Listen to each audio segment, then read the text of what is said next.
kamu sedang batuk atau bersin.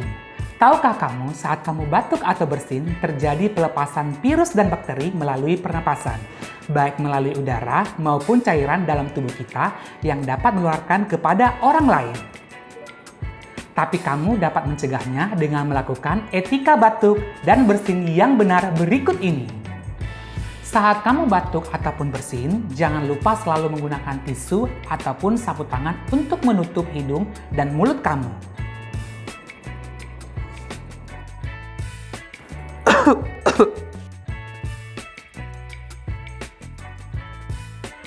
Buanglah tisu setelah digunakan ke tempat sampah. Jika tidak ada tisu ataupun sapu tangan, kamu bisa menggunakan lengan bagian dalam seperti ini.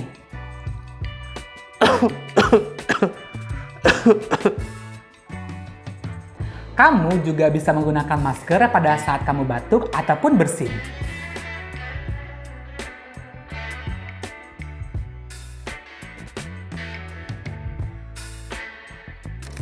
Segeralah untuk mencuci tangan di air yang mengalir atau menggunakan sabun dengan menggunakan cairan antiseptik berbasis alkohol. Jangan membuang ludah ataupun dahak di sembarang tempat.